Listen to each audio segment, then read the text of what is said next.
And good evening, everybody. Welcome to the latest edition of the African American Athlete. I'm Rickey Hampton, along with my co-host, frat brother, and good friend Mike Roberson. Late night edition of the African American Athlete coming to you on a Monday evening. Hope everybody had a great Easter weekend. Hope everybody's having a good start to the week. And Mike, it's good to see you, man. We got some catching up to do. You were on the road all last week, Right. covering the Final Four, and I want to get right to the Final Four, the NCAA men and women's. But I think the women stole the show this year, man. Oh yeah. With the ratings and attendance. I mean, it was records galore. And the final score was a record. So yeah, it was a lot of stuff going on in Dallas. And I got to hang out with the great football Chill extraordinaire beat writer, Clarence Earl Hill, and not my best friend from my hometown, but Clarence Earl Hill Jr. of the Dallas Cowboys beat writing, and we had a great time, and it was cool to meet him finally in person. But he's a friend of the show, so got to acknowledge Chill him. here, the great Chill here. Yeah, there you go. Uh, um, yeah, man, it's Dallas seemed to be electric, and for good reason. It was some exciting basketball, and and you've covered great women's college basketball programs over the years with your time covering Stanford. Do you see the quality of the game could just continue to rise? Oh yeah, I mean, Like what do you see different that maybe you saw 10 years ago when you went to it? well, of course, social media, NILs, that have totally changed college basketball now. That's one of the main reasons why the popularity is so big. Yeah. Also, and I'm gonna get to the real gist of it, but also, it's kind of like sad for the Cheryl Millers and all them that were just dominating players, but it just wasn't on that high level of acceptance by the general public. I mean, you got the McGee twins and Cheryl, and USC was on fire, and that was a great time, but you know, they didn't get the coverage like they do now. And like I said, social media and NILs have totally changed that. Some of these college players are millionaires now. You know, I mean, maybe there was some that were millionaires under the table.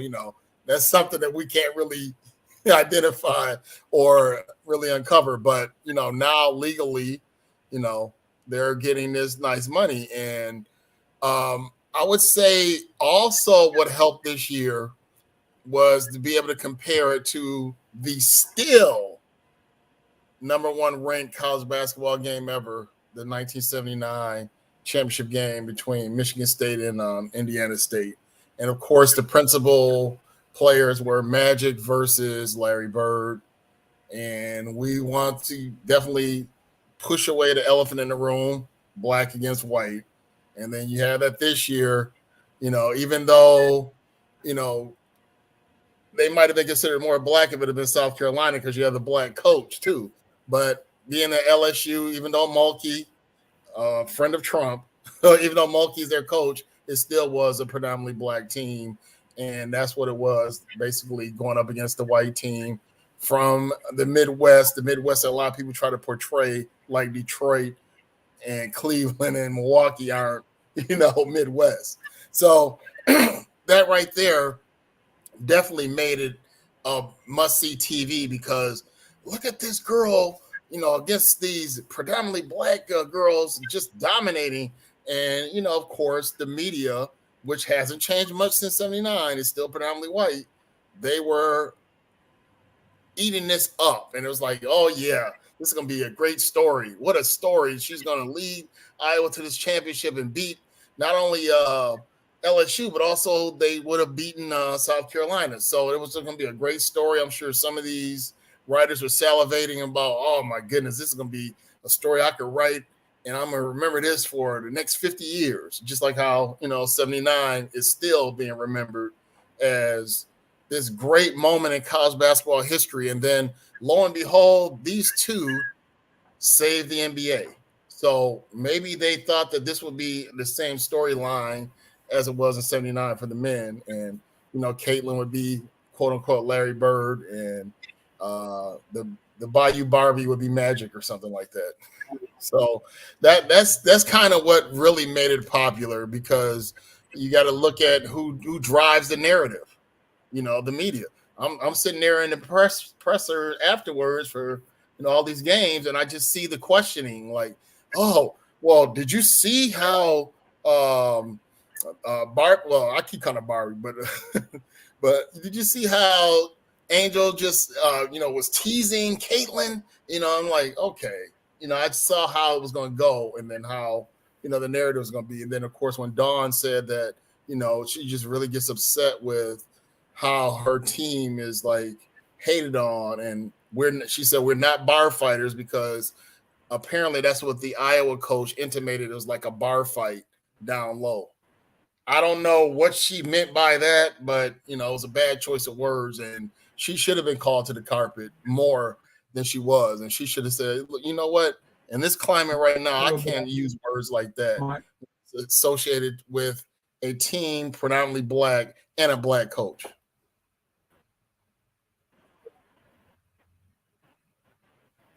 You still there? Well, you were, yeah, I'm here. You were breaking up a bit. Oh, okay. Can you hear me? Wow. We were having. Yeah, I can hear you. Okay. Now repeat what you were saying just a second ago.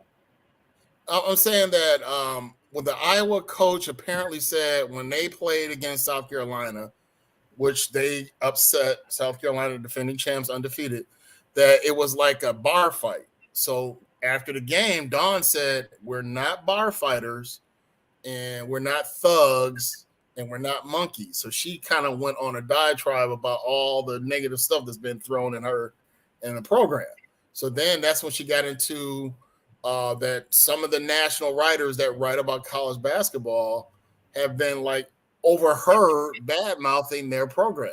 They're saying that, they're rough, and like I said, just that's not the good style of basketball. That's not real basketball, or how the code words and all the undertones that are thrown out there.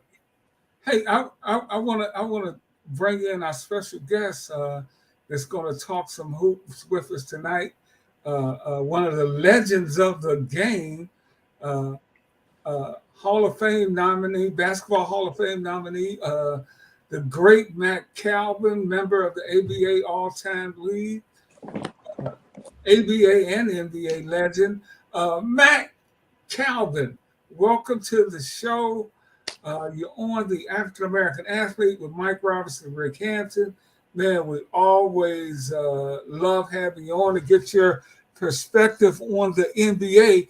But before we get it to the NBA, I was talking to Mike. Mike covered the women's Final Four last week, and we didn't get a chance to talk about it.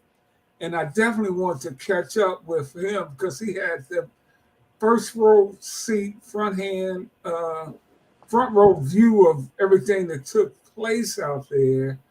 And I was saying the women kind of stole the show from the men last week. And then you had all that controversy about the sportsmanship, a lack of sportsmanship. But one thing I think all it did, Mac and Mike, it took away from some great basketball. I definitely agree. What about you, Mac? Hey, guys. So welcome. Good to see you guys again. I am always excited to be on your show. And if my voice sounds a little hoarse, it is. I'm not trying to be Barry White. Just had my camp today. I had 170 kids in my camp. So thank God I got about 15, 18 coaches. But spring break camp out here in Southern California. It's the first time I've had the spring break camp probably in 20 years. I normally have my summer camp, but it was excellent. And even though I can't get out on the floor and demonstrate shooting, but the old voice can still talk and the head is still pretty sharp. But I'm in agreement with you guys. Listen, I love women basketball. I've coached women basketball. I think that to have the highest rating, over 4 million viewers, I think, it's the highest rated show, a women's basketball final ever. Yeah. That says volume to the young ladies, and it's not the University of Connecticut. It's none of those teams that in the past that were, the face of women basketball. It's South Carolina and LSU, and so I take my hat off to them, and of course what a wonderful darling of a ball player in Angel Reese. Just a great spokeswoman for women's basketball. The way it plays, she represents everything, in my opinion, that you look forward to with the women's basketball, a women's athlete. And the other young lady, Miss Clark, from Iowa, is a phenomenal player. Yeah. But when you talk the talk, you better be able to back it. And I think, listen, guys, I think a lot of why the women's at another level now is because of Dawn Stanley. I think she really represents the African American ladies coach, and she's not afraid to use her platform to speak out. Right. And then she has an outstanding player. Even more. I don't know if Boston, the player for South Carolina, have really talked that kind of trash like Angel Reese. I mean, Angel Reese she has a personality. She has a boldness about her, man, and I really like. And she doesn't mind saying where women's basketball is won and represent African American ladies ball player. So, Mike, I'm jealous you were there. It was just a fantastic game. Yeah, and you make a great. You make a great point about Dawn because, she made history last year, and I was in Minneapolis for the Final Four last year. When she won, she was the first Black coach, men or women, to win multiple national championships. So this right here was going into the dynastic situation. If she'd have won 2 in a row and 3 overall, but it didn't work out that way because they got upset by Iowa. But Michael, they've won 2. I didn't know. I thought it was just 1. No, they won 2. They won in 17, and then last year. Okay. I didn't remember 17. Okay. Right. So, and the thing about it is that when that upset happened, then it was all about, okay, is Kim Mulkey going to get her 4th? She had 3 with Baylor, and then she ended up getting her 4th. And then, of course, Iowa's story is all about Caitlin, getting 40 points, getting a triple-double, and just being an outstanding offensive force out there. But, of course, as I said to Ricky, the media really wanted to put her in the forefront. And it got even more ridiculous when our first lady says, hey, can Iowa come to the celebration at the White House? Right. Which was, they'll make it seem like it was an innocent mistake and she was just trying to be, cool about it. But it's really an absolute slap in the face to these young ladies at LSU, especially the Black ones. It just is ridiculous that you would do that, because if Iowa would have won, there's no way you would have said, can Dawn and South Carolina come because they were the previous champions, or can LSU come because they were runner-up? So it was an insult, and it was one of those ones that you can always play dumb, like, well, I didn't really mean it in a mean way, but that kind of naivete is even more insulting than, if she would have really meant it. Yeah, well, it's well documented about Caitlin. She is really a generational player, but I don't know if she's going to be great at the next level. She doesn't really represent one facet of the game. She's, not 6'5", 6'6". She's a good player in a good system. I don't know night after night going against some of the great WNBA players. Yeah, she couldn't have been that great. But you know the player I'll connect her to that I'll say she's similar to, probably Taurasi. That's kind of how Taurasi played. Yeah, but she no Donna Taurasi. Right. Well, because she don't have any rings on her finger. Right. Exactly. But you know, but I don't. Let me say this. I'll go on record to say this. I think University of Connecticut being on top and Stanford University, I think they're done. I think what Kim Mulkey is doing in LSU and what Don Stanley is doing at South Carolina, I think they will control who they get in terms of the best players in the country. Yep. Those three teams. I didn't realize how great of a player, not a great of a coach, Kim Mulkey is. She coaches and played like a brother, like a sister. Yeah. Mm-hmm. So she got some fire about her now. Yeah, sure. Yeah, she does. And you don't turn your program around and win a national championship in 2 years. I don't care, boys or girls. Yeah. Young ladies or men. So you just don't do that. But they bought in. She got the best players in the state of Louisiana, and she built a system with great players around, and they bought into it. And that's they won 9 games. They won 9 games 2 years ago. And let me just say this, Ricky: the transfer portal is absolutely a game changer. So those people that would get these 5-star recruits, now it's all about who can you grab out of the transfer portal. Yeah, and you know what, guys? I want to take that, and I'm totally with you on that, Mike. I also want to take it to the men's side, and we'll talk a little bit about that. But definitely want to get your thoughts on the NBA, Matt.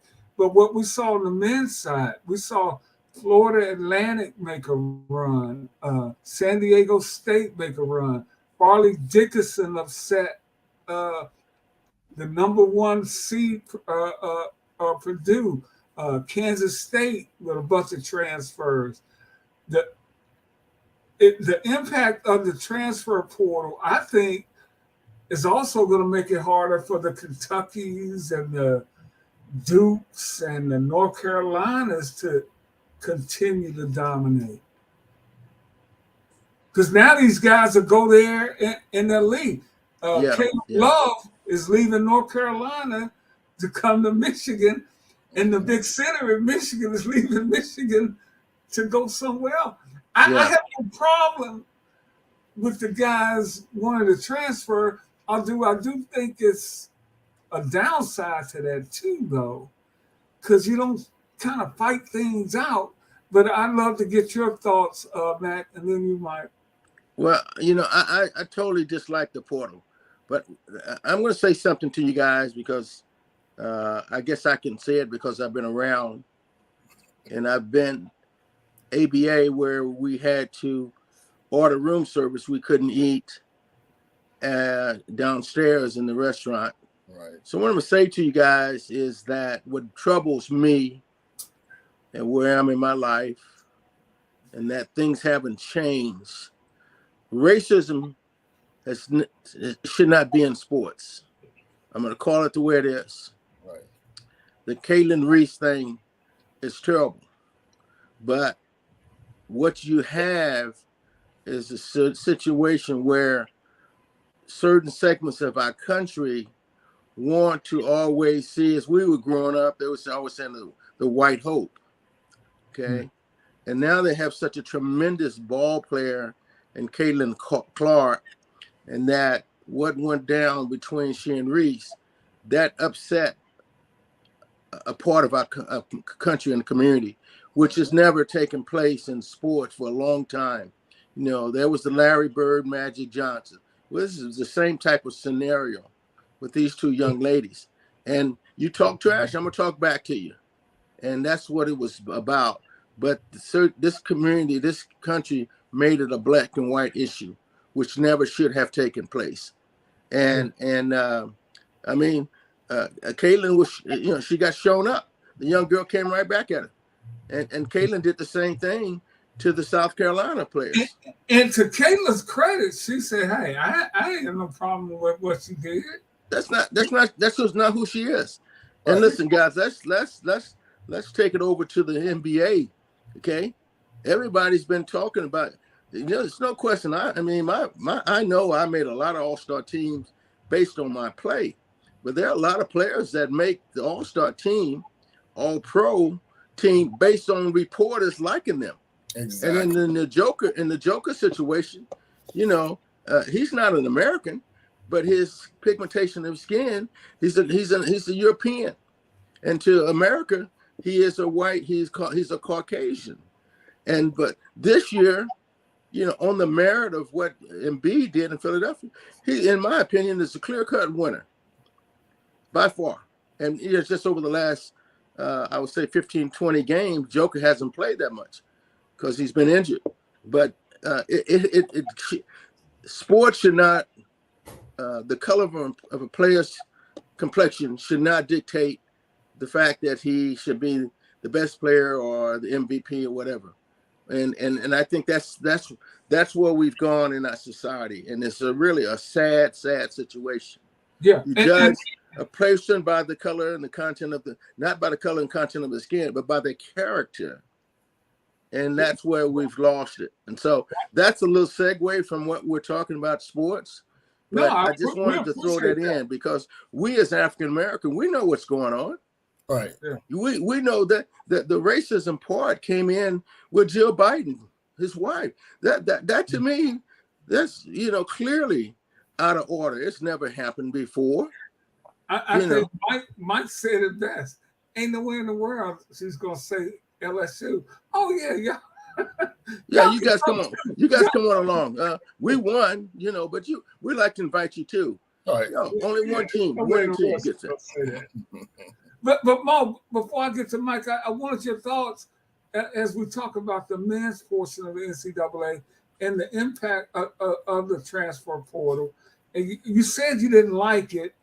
Expound on that a little bit. Even though it gives some guys freedom, whereas coaches have always been able to do what they wanted to do.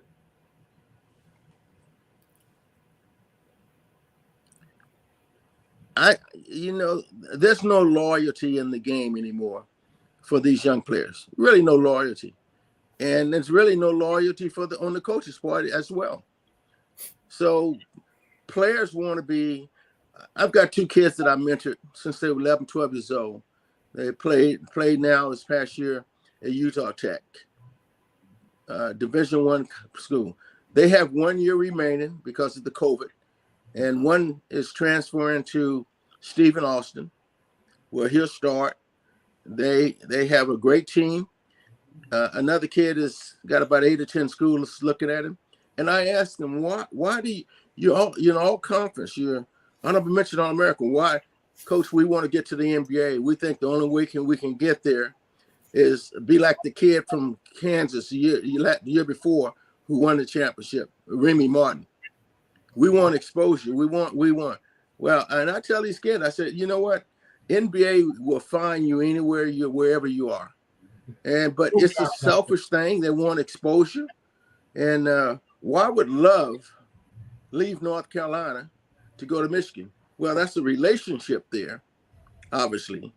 And then you've got, he probably's not going to get the reps and get the numbers like he thought he would get this past year at North Carolina. So he's going to take his trade and his craft over to Michigan. I think it's selfish. I hate the portal.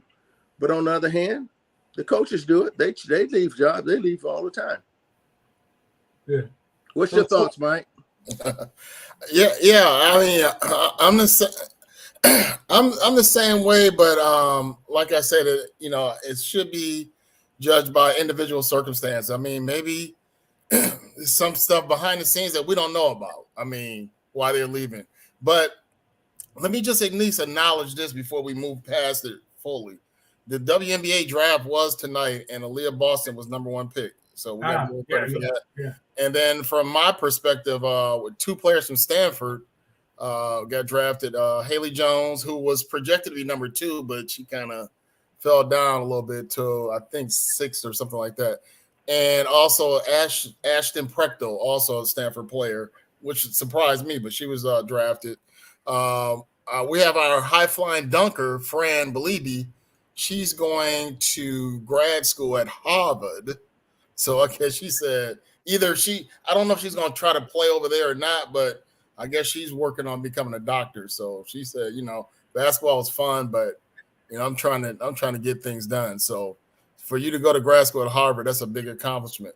And then a few of the South Carolina players were drafted, and a couple LSU players. So it was a pretty nice night for some of these players that were in the Final Four, and then also some that were just really good players throughout the year. So just want to give these young ladies their due. But as so for you agree that the portal is good or not good? Oh, no, that's what I'm about to say. No, I think it's a situation where it can be, in certain cases, a great thing for some of these players. But overall, when it gets inundated by hundreds and thousands of players every year, then it becomes ridiculous. Because it's like, why did you even sign a letter of intent? Then if you're gonna bounce after a couple of years, or if you don't feel like you have the requisite skills to go to the NBA, you say, well, I can't go to the NBA because I didn't put up the great numbers, so I'm gonna go over to this school, which might be a better platform for me to go to the NBA. See, that's when it gets ridiculous. But let's look at football wise. Caleb Williams transferred over to USC, won the Heisman Trophy. Yeah, that's going to absolutely change his profile. But he only transferred because the policy, because his coach transferred. Yeah. Okay. And he wasn't playing. That's the only condition. Just a quick second. I love the way the football system is set up. You are mandated to play 3 years in college before you can be drafted. That kid is going to get 3 years of education. Whereas in basketball, you're either 19 or 1 year in college. Yeah, and one other thing with the portal guys get stuck in there. They go in the portal and nobody wants them. Yeah. And now you have nowhere to go. We checked. Well, you can always go back. You can always go back to your same school.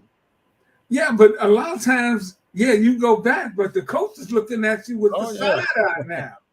Oh, yeah, that's because you're probably not that good. Yeah. They're happy to get rid of you. Well, I just had a surprise out here, Ricky. And it's kind of ironic that I was just in Dallas. So I was in Dallas and I was talking to a few people. I said, yeah, we got a Dallas native playing our Stanford men's team, Harrison Ingram. I said, yeah, so, and the thing about it is that it was weird because his coach, the coach that tried to recruit him, Coach Beard, got fired. And now he has an Ole Miss job because of alleged domestic abuse and all that. And now the brother that was the interim coach is now the full-time coach. So I'm wondering, because I just got blindsided by it. I just saw him post something on Instagram saying that, yeah, I enjoyed my time at Stanford, but I'm entering the transfer portal. I'm like, and I'm trying to figure out where's he going. I'm like, so it just seems like impeccable timing that he might go back home to Texas and play for this coach. But I haven't seen where he's going yet. But it's amazing how things just change just like that. Yeah, Michael, don't pass over the fact that the coach did a great job in replacing Beard. Oh, absolutely. But any other AD or any other coach, if he wasn't African American, and what he did in the run, they would have signed him immediately. Yeah, exactly. Because there would have been other teams. But they used the excuse that where he was in Fresno State, he didn't do well. He didn't do well at UTEP. Okay. And so they prolonged it. Now, thank God they signed him day after they got eliminated. Right. But that's, if he had any offers, if that was me, I would say thank you very much for the opportunity. But I got this offer over here that somebody who really wants me. If you really want me, you should have signed me, early on after I have proven to take this team in chaos, win the tournament, and go to the NC2A. So I don't gloss over those things, man. That's the complete racism. It's wrong. I agree with you. I Well, agree Mac, with you. I know we know you ain't gonna gloss over nothing. you you've earned the right not to do that. Hey, but let's get to some NBA, and we talk with this get the insights from this legendary player. But Mac, first thing I want to do before we get to some games, I mean, I know an NBA huddle can be intense, but man, come on, man.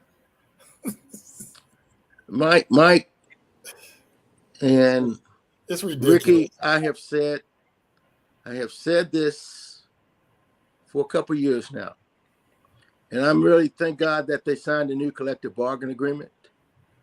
But the African American players that are in the NBA, they are taking the. We got older players, or Hall of Famers, turn over in their grave now because of what they're doing, and I mean that fight was ridiculous. Draymond Green fight was ridiculous. The John Morant situation. You can go on and on and on. And that Minnesota situation didn't surprise me. I've watched this Chris Finch for a long time, for a couple of years. First of all, he shouldn't have gotten the job. It should have been Vanderpool's job, who was an African-American coach who had left Portland to go there. Right. And this guy, if you watch that situation, that coach never moved, even when they were arguing. That coach never interfered and said, all right, guys, cut it out. Right. And there's no question Rudy Gobert was wrong. He's out of place. But he carried that same mentality over. He and Mitchell got into it several times over there. And I'm happy to see that they suspended him for the Lakers series. So whether it's one game or two games, they suspended him.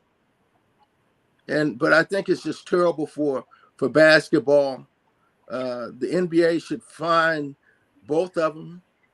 And apparently what I heard about Kyle Anderson is that he's that kind of guy. He's a leader, very vocal. And what he said to him, why don't you block some damn shots? Play some defense. Right. And that set Rudy off. You're the defensive player of the year. You're the defensive player of the year. The Stifle Tower. And we have to acknowledge Ricky. I mean, I know it's. But we have to acknowledge that he's a Frenchman. He's an Afro-Frenchman, not an African-American. Mike, he's been playing in the NBA for 7-8 years. I mean, come on. Okay. That's who he is. I mean, that should have never taken place. That was wrong. That was out of place. And again, I just think you have so many of these type of situations where, first of all, you got to have leaders on that team. You don't really have who's the leader on that team there. Right. That's been established. When Pat Beverly was there and Russell was there, they were the leaders on that team. They were the vocal of the team. If you look at that bench, they only have one African-American coach there. And don't get me started on what's going on with the African-American coach. Within the next year, there'll be a couple more firing. It wouldn't surprise me is Chauncey Billups is not gone there. No. Stephen Silas is gone. Yep. Jason Kidd, it would not surprise me he's not gone. Yep. And then what happened to Dwayne Casey, okay, in Detroit. And so this is what's going on in the last 3 years. We had this real push to hire African American, the diversity issue going on. So they hired 15 head coaches, and now you only had four coaches are gone over the last 2 months. McMillan in Atlanta, and these guys. So it just leaves you a bitter taste of what you see, what's going on, overall. And they signed a new 5-6 year contract, and I'm happy for that. And I'm happy that they didn't go back to the high school draft as well. But I want to go back to an NBA huddle. Surely you can. It can be intense in an NBA huddle. I mean, you can get mad at your teammate, but It shouldn't go that far. Ricky Hampton, I've been into several arguments with a lot of my players. I told Billy Cunningham, he cussed me out. He said, one more time, anything, I'm going to take a chair and throw it at him. And Billy Cunningham was, one of my great ex-teammates, but he was a fiery Irish guy. Yeah. And, and he, if he got switched on a great guard and he didn't like it. I remember in Denver, he kept getting switched to Ralph Simpson. And Ralph kept scoring on him. And he's coming off the floor, cussing at me. And, and I told him, I said, you say one more thing to me. I said, I'm going to take this here. And they knew that I could fight and I was a fiery little guy. So listen, I'm preaching to the choir. I'm sorry. But Rudy Gobert's situation was wrong. Right. How many times did Shaq and Kobe get into it? Yeah. But so this thing is just going to another level. But for them to suspend him for a game, a playoff game, it had to be. Oh, we just lost Matt. No, we got to suspend them for. It seems like it had to be something more than just that one little incident. Well, something else must have been building up. Well, the funny thing about it, Ricky, is that they were showing the plays that the guy was upset about. It was like he didn't get back on defense. Kind of lost you guys the voice, the volume. Yeah. Are you back, Matt? Yeah. So he was like, they showed the plays what made him get upset at Rudy. It's like he didn't go for a rebound. It seemed like he was nonchalant on a couple plays. Didn't block out, didn't rebound. So I saw what perturbed him like that. But I think Rudy was saying, look, man, I'm a vet. I've been DPOY, multiple times. Who are you to talk to me like that? He said that they were good friends, but he just got him upset. So I'm thinking that he must have felt like, who are you to come to me like that? Maybe the coach can do it, but not you. So that's the way it seemed like to me that he just, felt like, okay, just like with Draymond. But here's the difference. Minnesota said, look, we're going to suspend you. Remember, Golden State didn't suspend Draymond, especially with ring night coming up. That would have been a great example to make. Look, man, you're not going to be doing this to one of our upcoming star players and not getting repercussions. So they said, no, it'd be very upsetting to him if we didn't let him be involved in ring night. I'm like, why should he even have a choice? He should have said, you know what? You just eliminated yourself from ring night by what you just did there. What point will you try to prove? Yeah. So that's my thing is that, at least Minnesota said, look, we're not going to have this. You're going to get suspended. And I was explaining that it was different from what Golden State did. Golden State just pretty much said, Draymond, I know you're upset. Don't worry. We'll still let you do ring night. Do you remember that? Absolutely. Yeah. Absolutely. I mean, do you think that will resign Draymond? You're up in that area. No. Michael, what's this saying? I don't know. It's a lot of thoughts that might have been the last straw, and they still have to find ways to placate to him because they know, even though he's really, disruptive and all that, it helped them win last year. Because after he didn't get kicked out of that game with his second tech, it seemed like the whole tide changed and Boston became discombobulated. It seemed like on that play when Draymond should have been kicked out the game and he had his leg all over Jaylen Brown, it just seemed like that right there changed the tide. Then all of a sudden, Jason didn't play well anymore. Then you had Wiggins all basically intimidating both of those guys. They forgot how to handle the ball. They had multiple turnovers. So it just seemed like everything changed when Draymond was able to say, you know what, I could do whatever I want and they're not going to kick me out. I think that changed everything. Remember, Draymond was struggling.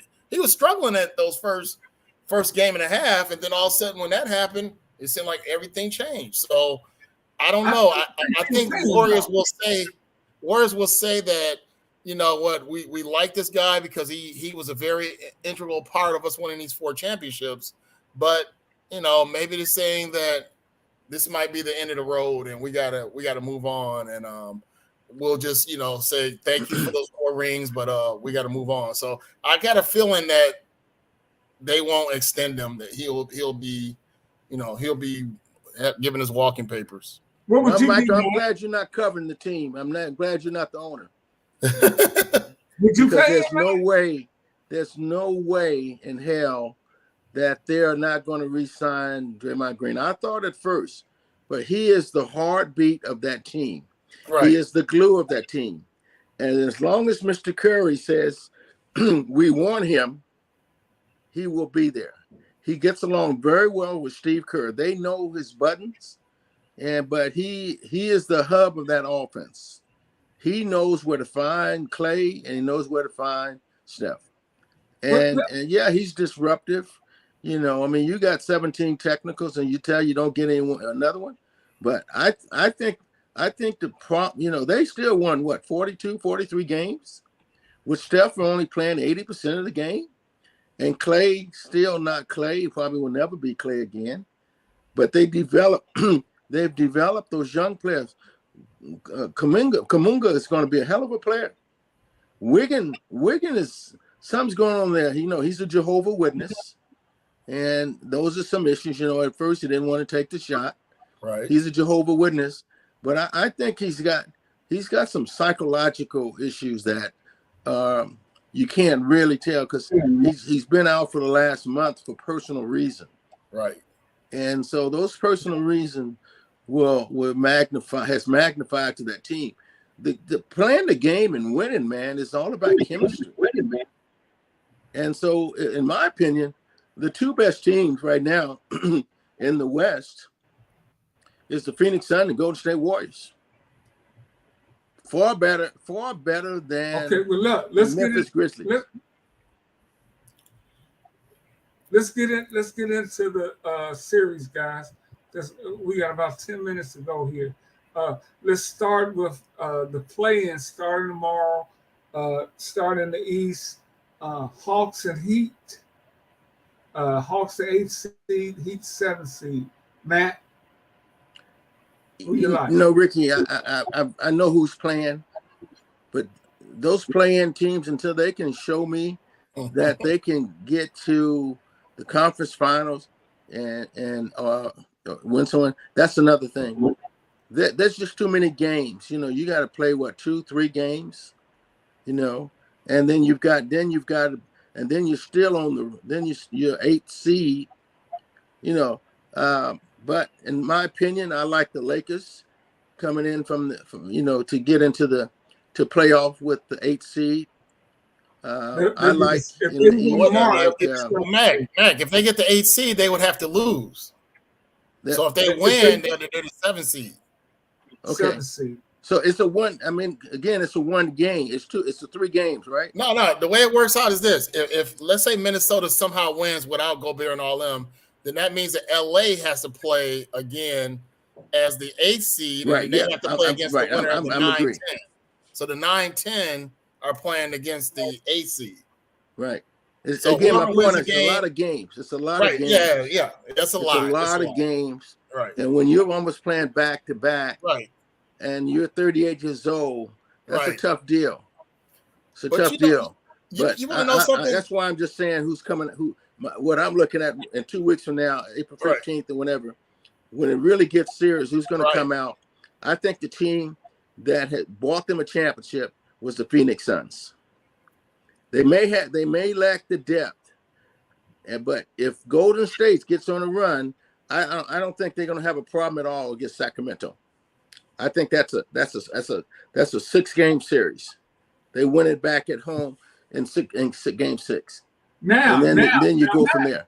Matt, the Warriors are the 6th seed. They struggled on the road, and they got to again, Ricky. It's that chemistry thing. They struggle on the road because they haven't had the best players. Memphis struggled on the road because they're out partying, and they can't get up for game. That's a fact. That's a fact. They changed their policy where the last month they start leaving right after the game. Okay, versus staying in that city. That's a young team that's an explosion. But if you watch Memphis since John Morant come out, he's not been John Morant. Now the kid who's really gone to another level is JJ Jackson Jr. Yeah. Okay. So I mean, Denver and coach the coach said it right. They're soft. Well, let's just put an adjective to it. They soft as Chalmers toilet paper. Real soft. And so coming from the East, hey, Michael doesn't like it, but I'm Milwaukee all the way. Why didn't see that? I got the Bucks. I always had the Bucks. That's my hometown team. That's his hometown team. But right. hold on, Matt. I want to go back to you. Like if the Lakers win, they're gonna play Memphis. You like the Lakers in that series? I like Memphis in that series. You like Memphis? Okay. I like Memphis in that series. Against the Lakers. I mean, that's a toss-up, really. But I like Memphis because they've got some playoff experience from last year. The Lakers, with LeBron, he can carry you. AD, man, he's like a roller coaster. He's up and down.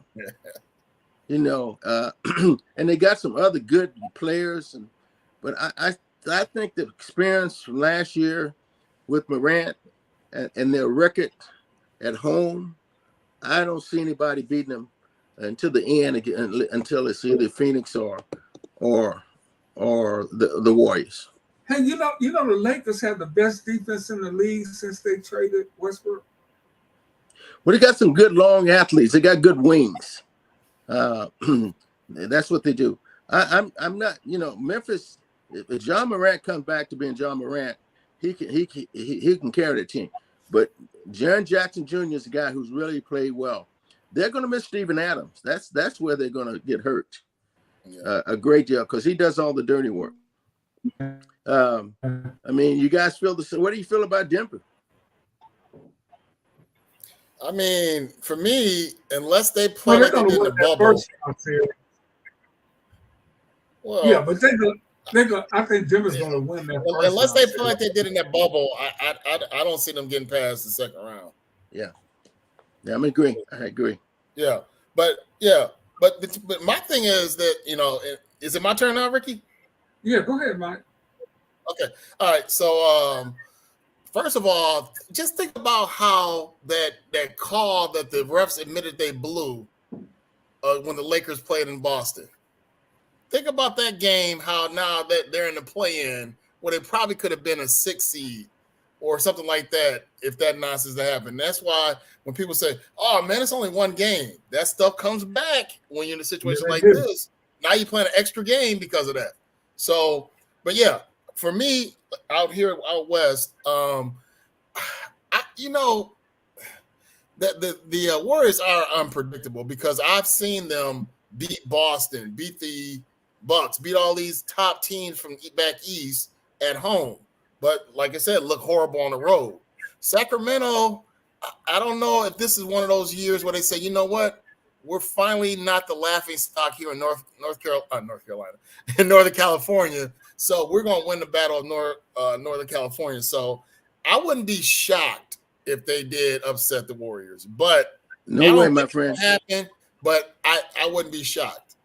Yeah, well, don't be shocked because if you were shocked, you have some more hair on your head. But don't be shocked. Matt, Mike. Hey, you're my buddy. I can say that, but no, Mike, I can't see Sacramento beating them. And what about the Clippers and Suns? I can't. 4 or 5, they can't beat Phoenix in a 7-game series. One thing that hurts the Clippers, Paul George is not playing. Yeah, right. He's like Anthony Davis. He and Kawhi Leonard. They can't play. They can't play 90% of the games in the season. But they got a lot of miles. Paul George got a lot of miles on him from Oklahoma. Yeah, not Oklahoma, but Indiana. Got a lot of miles. Well, and Oklahoma too. And even if he came back in the next week. He's missed his time and everything. They cannot beat Phoenix. 4 versus 5, they can't beat them. But see, for me, I don't understand why people just automatically say because Durant got there, they're the automatic winner. When what team has he ever carried to a championship? Look all that disappointment that happened in Brooklyn. All the disappointment in Oklahoma City. Mike. So I don't know, why would this be the time now? Well, he's going to be part of it. I mean, he's just one part. Well, we talk about how beat down Chris Paul is, and we saw that great team they had that went to the finals against the Bucks. They were up 2-0. They look like they're world beaters. So I don't see why there's no track record for him just saying, okay, once he gets there, they're automatically unbeatable. Even in Golden State, they were on the verge of losing every year. Mike, you love the past. If I go back in the past, I'd probably still be married. But that's why I'm wondering, why is everybody giving Kevin Durant so much credit? He's been hurt. I mean, people act like he hasn't been coming off injuries himself. But that's during the season and that's in the past. Here's why. In the playoffs, it comes down to half-court basketball. Mm-hmm. In the playoffs, it comes down who can make a shot, who can get a shot. Kevin Durant can get a shot. Mm-hmm. Devin Booker can get it in Brooklyn or in Oklahoma Mike, City. that's the pass. That's the pass. He's 38. He's 35, I think, 36. He wants to win a champ. This is his best chance to win a championship with the two young guys, and Aiden and Booker.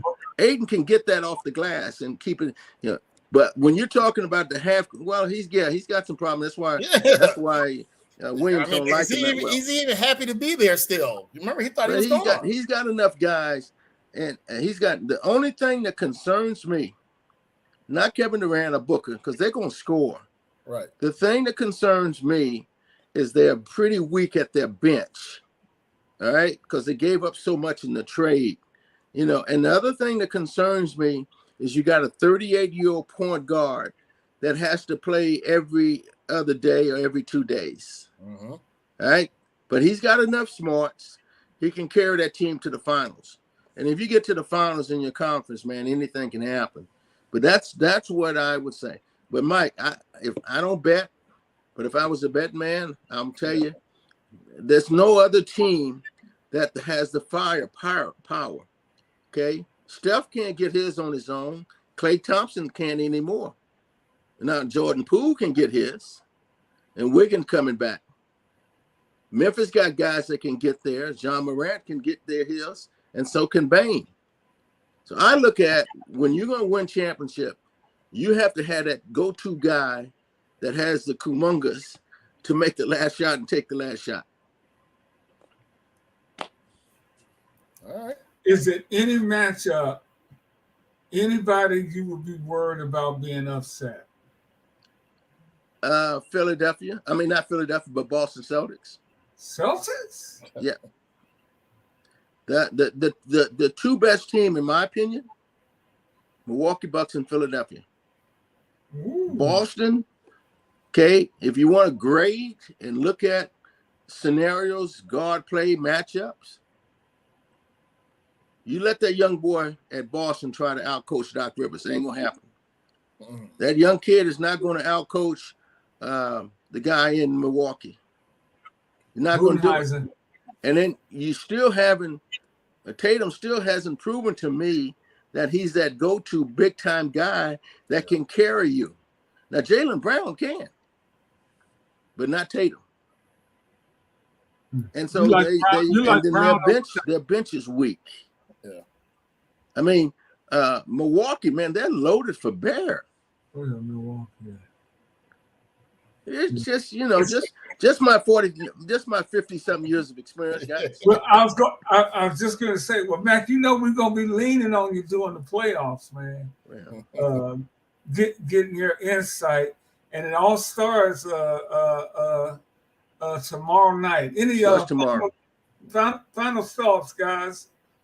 First you, Mike, and then we'll let Matt close the show. Any final thoughts? All right. Well, of course, I got the Bucks coming out of the East too, and then of course You know, I've had them for years since Giannis really took over as the best player. Is that your heart, or you just think they're the best? No, that's my heart and my head, because you know they've been consistently good. I mean, think about it. You don't get Middleton hurt last year, they don't lose to Boston. I mean, and they still should have beat Boston because they had Game 6 at home without Middleton. They let Jason, you know, just take over. He just went crazy, and I find it interesting. I agree with that. I like Boston. I like Milwaukee coming out. Right, he goes crazy against Milwaukee, but for some reason he looks mortal against the Warriors, and that was even without Wiggins this year. The regular season when they came out here, I said, "What is it about the Warriors that you just cannot explode?" I even asked he and Jalen, you know, what is it about the Warriors that seem to have you guys, you know, playing that? And he said that, yeah, they play well at home. You know, at the time, Boston had the best record in basketball. So, but yeah, so I got Milwaukee coming out. Philly, they're just too shaky for me. I mean, you got a guy, Embiid, that gets hurt all the time in playoffs, and then you got Harden, who just totally implodes during the playoffs. So that's why I'm worried about them. Atlanta and all these other teams, I don't think they'll really be a factor. So I think it's going to come out of Milwaukee. As for the West, I'm not going to automatically say Phoenix. I just see chinks in their armor. I could see, you know, if they don't get upset by Sacramento, I could see the Warriors somehow returning, because I think it'd be a process of elimination in the West. Lakers, you know, of course, my heart would want them to be. I would love to see the Lakers and the Bucks in the finals, because then it'd be, you know, two of the best players to watch, LeBron and Giannis, in the championship. But you know, I don't know. I don't know what AD is going to bring to the table, because like Mac said, you know, great player at times, but sometimes he just totally disappears. If they both are clicking on cylinders, they are the best team in the West. Hey Mac, Mike mentioned Harden. What are your thoughts about James Harden? On who? James Harden. Well, I love James Harden. I've known him since 11, 12 years old, coming to my camp. Mm-hmm. I think James, his best days are behind him. I just don't think that he's ever, over the last 2 or 3 years, have been in shape.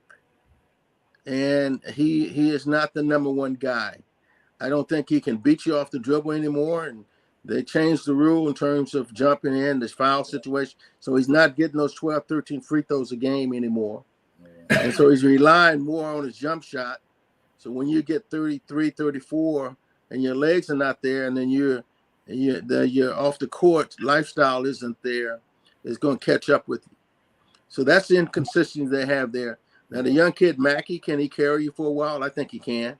But in Embiid, it's been typically in the history of the NBA, the MVP has always taken his team to the final, or they've had, you know, so we'll see about that. I'm in agreement there, but they just don't have enough pieces. The other kid that's on that team who's just inconsistent his whole time is Tobias Harris. Yeah. Tobias Harris. Yeah. Very consistent. And then, you know, how can you play Tucker 31, 32 minutes and he only gets 4 points or 2 points? So they lack the scoring. I don't think they're consistent defensively because Harden's not. Right. So I think when you get to the semifinals and finals, if those guys are there, I don't see Philly. I mean, like I said, Milwaukee's loaded for bear. They can defend. They got a backup point guard play. They've got Carter, who's a veteran, who's savvy, who can keep the locker room intact. You got Joe Ingles, who 28, 20, 25 minutes a game. And then you got a healthy Middleton. And then you got Lopez, who's probably having his best year. Lopez, yeah. You know, they are really solid. And listen, True Holiday is just a very underrated point guard, man. Yes. You know, he plays defense, he scores when he needs. Yes. So they got all the pieces. They got championship experience. So they're going to be tough to beat out in 7 games. You know, I don't see any Atlanta. I don't see any. Atlanta's got a lot of in the locker room problems. And I think it starts with Trae Young. You know, it hasn't come out yet, but he got McMillan fired, and then, you know, some other things have gone on with, you know. So I just, you know, that team is really And but I just see the teams that have been there all year are the teams. You know, unlike college basketball, where there's the college basketball had a lot of parity. You know, so and then Mike, I want to say finally and lastly, I have enormous respect for you. I'm really proud of what you were able to do, cover the Final Four, ladies basketball, women's basketball, and have that opportunity, and then be able to use your voice and your writing skills to really expand and about women's basketball. Yeah. And I mean, those ladies will run through the wall for you, man. They don't taunt you. They just clean, hard ladies basketball. So congratulate on that. But it's going to be a fun series coming up, guys. Yeah. Well, we're gonna have you back, Mac, if you are able to join us. We certainly hope so. And we want to thank everybody for tuning in and checking us out tonight on the African American Athlete. We want to thank the great Matt Calvin for checking in, and Michael Roberson. I'm Rickey Hampton. We'll see you next. We'll probably see you Sunday. So we'll talk to you then. For Mike, Matt Calvin, Rick Hampton, peace, everybody. All right, peace. Thank you. Good night. Thank you so much, Matt. See you, Mike. All right, later.